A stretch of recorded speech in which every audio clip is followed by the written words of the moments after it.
नमस्कार जय जगन्नाथ आपण मानक आम चैनल को बहुत बहुत स्वागत। वर्तमान आमे आपण मानक पई नै आसीछु आपणकर पाठ टीका देखंतु आमे आपण मानक पई नै आसु 9/1/2026 जहाँकि शुक्रवार शिशु बाटिका 3 प्रथम और द्वितीय श्रेणी निमंते दैनिक पाठ टीका आरंभ करबा पूर्व आपण मानक रिक्वेस्ट आपण माने आम चैनल को सब्सक्राइब करंतु वीडियो को बहुत मात्रा लाइक और शेयर करंतु आमे ए भली दैनिक पाठ टीका पूर्व दिन में प्रस्तुत कर चैनल माध्यम उपलब्ध कराइब। चलन देखा किभली भाव में दैनिक पाठ टीकाटी प्रस्तुत होती। प्रथमे पाठ टीका आरंभ करने पूर्व एभली कलम गुड़िक कराई नियंतु जहाँकि समय श्रेणी पीरियड विषय प्रसंग विकासर दिग दक्षता येलो कोर्स जहाँकि पाठ्यक्रम लक्ष्य प्रत्यास्थ फलाफल शिक्षण सामग्री शिक्षण कार्य आउ मंतव्य एभली कलम गुड़िक कराई नेला परे आपणकर कार्यक्रम आरंभ हो 10 ରୁ 10:15 प्रार्थना यापर आपणकर प्रथम पीरियड कार्यक्रम आरंभ हो। प्रथमे शिशु बाटिका 3 को नेबे समय अवधि आरंभ हो 10:15 ରୁ 11टा विषय प्रसंग रहिबो सर्कल समय गोल बैठक मुक्त वार्तालाप विकास रहिबो सामाजिक आवेगिक और नैतिक विकास दक्षता रहिबो शिशु मानक मध्यरे सामंजस्य और पार्थक्य कहिबे येलो कोर्स रहिबो CG4 C4.7 प्रत्यास्थ फलाफल रहिबो छात्र छात्री माने जहाँकि शिशु मानक मध्यरे देखा जाउथिबा सामंजस्य को पार्थक्य को बुझिबे। TLM आवश्यक चित्र कार्ड शिक्षण कार्य रहिबो शिशु मानक मध्यरे देखा जाउथिबा सामंजस्य को पार्थक्य बुझी कहिबी। तो एभली आपणकर प्रथम पीरियड कार्यक्रमटी शिशु बाटिकार सरिबो यापर प्रथम श्रेणी प्रथम पीरियड समय अवधि आरंभ हो 10:15 ରୁ 11टा विषय प्रसंग रहिबो हस खेल भाग 2 विकेट उड़ीगला पाठ 22 विकास रहिबो भाषागत विकास दक्षता रहिबो ओ फला शिखिबे येलो कोर्स रहिबो OD 102 प्रत्यास्थ फलाफल रहिबो छात्र छात्री माने ओ फलाफल लेखि शिखिबे। TLM आवश्यक ओ फला कार्ड पाठ्य पुस्तक शिक्षण कार्य रहिबो पिला माननकु ओ फला लेखा शिखाइबे। तो एभली आपणकर प्रथम श्रेणी कार्यक्रमटी परिसमाप्ति हेबो। एहा परे द्वितीय श्रेणी प्रथम पीरियड समय अवधि आरंभ हो 10:15 ରୁ 11टा विषय प्रसंग रहिबो हस खुशी पाठ 18 माँ परी मोर किए से हेबो विकास रहिबो भाषागत विकास दक्षता रहिबो सरल प्रश्नर उत्तर कहिबे येलो कोर्स रहिबो OD 216 प्रत्यास्थ फलाफल रहिबो छात्र छात्री माने सरल प्रश्नर उत्तर कहिबे। TLM आवश्यक प्रश्न चार्ट पाठ्य पुस्तक शिक्षण कार्य रहिबो पिला माननकु सरल प्रश्नर उत्तर कहिबाकू कहिबी। तो एभली आपणकर प्रथम पीरियड कार्यक्रमटी परिसमाप्ति हेबो। एहा परे द्वितीय पीरियड प्रथमे शिशु बाटिका 3 को नेबे समय अवधि आरंभ हो 11 ରୁ 11:45 विषय प्रसंग होची मुक्त खेल विकास रहिबो शारीरिक विकास दक्षता रहिबो इच्छा अनुसार खेल खेलिबे येलो कोर्स रहिबो CG2 C2.4 प्रत्यास्थ फलाफल रहिबो छात्र छात्री माने निज इच्छा अनुसार खेलिबे। TLM आवश्यक विभिन्न शिक्षण सामग्री शिक्षण कार्य रहिबो पिला माननकु खेल सामग्री देई इच्छा अनुसार खेलिबाकू कहिबी। तो एभली आपनकर शिशु बाटिका 3 रो कार्यक्रमटी परिसमाप्ति हेबो। एहा परे प्रथम श्रेणी द्वितीय पीरियड समय अवधि आरंभ हो 11 ରୁ 11:45 विषय प्रसंग होची हस खेल भाग 2 गणित विकेट उड़ीगला पाठ 22 विकास रहिबो बौद्धिक विकास दक्षता रहिबो मुद्रार जोग शिखिबे येलो कोर्स रहिबो M104 प्रत्यास्थ फलाफल रहिबो छात्र छात्री माने मुद्रा द्वारा जोग शिखिबे। TLM आवश्यक जीके किट पाठ्य पुस्तक शिक्षण कार्य रहिबो पिला माननकु मुद्रा द्वारा जोग क्रिया शिखाइबे। तो एभली आपणकर प्रथम श्रेणी कार्यक्रमटी परिसमाप्ति हेबो।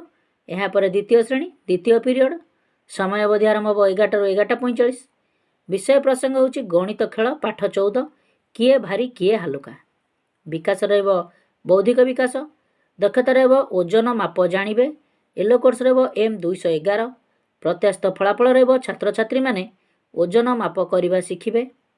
TLM आवश्यक जीके किट पाठ्य पुस्तक शिक्षण कार्य रहिबो पिला माननकु तराजू व्यवहार करी ओजन माप शिखाइबे। तो एभली आपणकर द्वितीय श्रेणी कार्यक्रमटी परिसमाप्ति हेबो जहाँकि द्वितीय पीरियड कार्यक्रमटी परिसमाप्ति हेबो। यापर आपणकर तृतीय पीरियड कार्यक्रम आरंभ हो। प्रथमे शिशु बाटिका 3 को नेबे। समय अवधि आरंभ हो 11:45 रु 12:45। विषय प्रसंग होची संख्या और परिवेश ज्ञान। विकास रहबो बौद्धिक विकास। दक्षता रहबो वस्तुर तुलना करिवे। येलो कोर्स रहबो CG7 C7.1। प्रत्याशित फलाफल रहबो छात्र छात्री माने वस्तुर तुलना करिवा शिखिबे। TLM आवश्यक चित्र कार्ड। शिक्षण कार्य रहबो पिला माननकु वस्तुर व्यवहार और तुलना शिखाइबी। तो ये आपणकर शिशु बाटिका 3 रो कार्यक्रमटी परिसमाप्ति हेबो। यापर प्रथम श्रेणी तृतीय पीरियड। समय अवधि आरंभ हो 11:45 रु 12:45। विषय प्रसंग होची गणित कार्य पुस्तिका सप्ताह 24 दिवस 4। विकास रहबो बौद्धिक विकास। दक्षता रहबो कार्यफर्द पूरण। येलो कोर्स रहबो ILM 4.12। प्रत्याशित फलाफल रहबो छात्र छात्री माने कार्यफर्द सठिक भावे पूरण करिवे। TLM आवश्यक कार्य पुस्तिका। शिक्षण कार्य रहबो पिला मानकर कार्यफर्द सठिक भावे पूरण कराइबी। तो ये आपणकर प्रथम श्रेणी कार्यक्रमटी परिसमाप्ति हेबो। यहाँ पर द्वितीय श्रेणी तृतीय पीरियड। समय अवधि आरंभ हो 11:45 रु 12:45। विषय प्रसंग गणित कार्य पुस्तिका सप्ताह 24 दिवस 4। विकास रहबो बौद्धिक विकास। दक्षता रहबो कार्य फर्द पूरण। येलो कोर्स रहबो ILM 5.14। प्रत्याशित फलाफल रहबो छात्र छात्री माने कार्य फर्द सठिक भावे पूरण करिवे। TLM आवश्यक कार्य पुस्तिका। शिक्षण कार्य रहबो पिला मानकर कार्य फर्द सठिक भावे पूरण कराइबी। तो ये आपणकर तृतीय पीरियड कार्यक्रमटी परिसमाप्ति हेबो। यापर चतुर्थ पीरियड। प्रथमे शिशु बाटिका 3 को नेबे। समय अवधि आरंभ हो 12:45 रु 1:15। विषय प्रसंग होची कलात्मक कार्य करिवे। विकास रहबो कला सौंदर्य और सृजनात्मक विकास। दक्षता रहबो चित्र अंकन करी रंग देबे। येलो कोर्स होची CG12 C12.4। प्रत्याशित फलाफल रहबो छात्र छात्री माने चित्र अंकन करी सेथिरे रंग देबे। TLM आवश्यक चित्र उपकरण। शिक्षण कार्य रहबो पिला मानकु चित्र करी सेथिरे रंग देबा पई कहिबी। तो ये आपणकर शिशु बाटिका 3 रो कार्यक्रमटी परिसमाप्ति हेबो। यहाँ पर प्रथम श्रेणी चतुर्थ पीरियड। समय अवधि आरंभ हो 12:45 रु 1:15।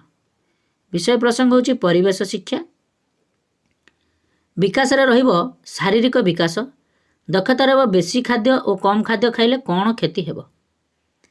येलो कोर्स रहबो HW 5.13। प्रत्याशित फलाफल रहबो छात्र छात्री माने बेसी खाद्य और कम खाद्य खाइले कौन क्षति हेबो बुझिबे। TLM आवश्यक खाद्य चार्ट। शिक्षण कार्य रहबो बेसी खाद्य और कम खाद्य खाइले शरीर पई कौन क्षति हेबो ताहा पिला मानकु बुझाई कहिबे। तो ये आपणकर प्रथम श्रेणी कार्यक्रम सहित द्वितीय श्रेणी कार्यक्रम समान रहिबो चतुर्थ पीरियड रे। यापर आपणकर 1:15 रु 2टा पर्यंत मध्याह्न विरति कार्यक्रम रहिबो। यापर आपणकर पंचम पीरियड कार्यक्रम आरंभ हो। प्रथमे शिशु बाटिका 3 को नेबे। समय अवधि आरंभ हो 2टा रु 3टा। विषय प्रसंग होची भाषा और साक्षरता। विकास रहबो भाषागत विकास। दक्षता रहबो अक्षर को चिन्हि लेखिबे। येलो कोर्स रहबो CG10 C10.8। प्रत्याशित फलाफल रहबो छात्र छात्री माने अक्षर को चिन्हि लेखिबे। TLM आवश्यक अक्षर चार्ट। शिक्षण कार्य रहबो पिला मानकु अक्षर लेखा शिखाइबी। तो ये आपणकर शिशु बाटिका 3 रो कार्यक्रमटी परिसमाप्ति हेबो। यापर प्रथम श्रेणी पंचम पीरियड। समय अवधि आरंभ हो 2टा रु 3टा। विषय प्रसंग होची भाषा कार्य पुस्तिका सप्ताह 24 दिवस 4। विकास रहबो भाषागत विकास। दक्षता रहबो कार्यफर्द पूरण। येलो कोर्स रहबो ECL 14.6। प्रत्याशित फलाफल रहबो छात्र छात्री माने सठिक भावे कार्यफर्द पूरण करिवे। TLM आवश्यक कार्य पुस्तिका। शिक्षण कार्य रहबो पिला मानकर कार्यफर्द पूरण कराइबे। तो ये आपणकर प्रथम श्रेणी कार्यक्रमटी परिसमाप्ति हेबो। यहाँ पर द्वितीय श्रेणी पंचम पीरियड। समय अवधि आरंभ हो 2टा रु 3टा। विषय प्रसंग होची भाषा कार्य पुस्तिका सप्ताह 24 दिवस 4। विकास रहबो भाषागत विकास। दक्षता रहबो कार्यफर्द पूरण। येलो कोर्स रहबो ECL 5.9। प्रत्याशित फलाफल रहबो छात्र छात्री माने सठिक भावे कार्यफर्द पूरण करिवे। TLM आवश्यक कार्य पुस्तिका। शिक्षण कार्य रहबो पिला मानकर कार्यफर्द पूरण कराइबे। तो ये आपणकर पंचम पीरियड कार्यक्रमटी परिसमाप्ति हेबो। यापर षष्ठ पिरियड कार्यक्रम आरंभ हो। प्रथम शिशु बाटिका 3 को नेबे। समय अवधि आरंभ हो 3 टा 3:30। विषय प्रसंग होची घर बाहर खेल। विकास रहबो शारीरिक विकास। दक्षता रहबो विभिन्न खेल खेलिबे। येलो कोर्स रहबो CG3C 3.9। प्रत्यास्थ फलाफल रहबो छात्र छात्री माने खेल सामग्री नहीं श्रेणी गृह और श्रेणी बाहर विभिन्न खेल खेलिबे। TLM आवश्यक विभिन्न खेल सामग्री शिक्षण कार्य रहबो पिला मानकु खेल सामग्री देई विभिन्न खेल खेलाइबे। तो ये शिशु बाटिका 3 सहित प्रथम और द्वितीय श्रेणी कार्यक्रम षष्ठ पिरियड सामान हेबो। यापर सप्तम पिरियड प्रथम शिशु बाटिका 3 को नेबे। समय अवधि आरंभ हो 3:30 ରୁ 4टा। विषय प्रसंग होची विदाय आज दिन पाठ्यक्रम सारांश। विकास रहबो समस्त विकासर सारांश। दक्षता रहबो सबु दक्षता को बुझिबे। समस्त येलो कोर्स फुलफिल हेबो। प्रत्यास्थ फलाफल रहबो छात्र छात्री माने आज दिन पाठ्यक्रम सारांश को बुझिबे और लिखिबे। TLM आवश्यक समस्त शिक्षण सामग्री शिक्षण कार्य रहबो आज दिन पाठ्यक्रम को आलोचना कराइबी। आज नुआ कौन शिखिले पचारि बुझिबी। आसंता दिन शिक्षण कार्य विषय कहिबी। शिक्षण सामग्री को निर्दिष्ट स्थान रे रखिबी। शेष में कृतज्ञता ज्ञापन करिबी। तो ये शिशु बाटिका 3 सहित प्रथम और द्वितीय श्रेणी कार्यक्रम सामान रहिबो सप्तम पीरियड रे। तो ये आपणकर शिशु बाटिका 3 प्रथम और द्वितीय श्रेणी दैनिक पाठटिका जहाँकि 9/1/2026 शुक्रवार समाप्ति हेबो। निश्चित भाव में आपण मानक बहुत हेल्पफुल करथिबो। आपण मानक रिक्वेस्ट आपण माने हम चैनल को सब्सक्राइब करंतु वीडियो को मत लाइक और शेयर करंतु। आमे एभली दैनिक पाठटिका पूर्व दिन प्रस्तुत करी चैनल माध्यम उपलब्ध कराइबो। नमस्कार। सर्वे भवन्तु सुखिनः।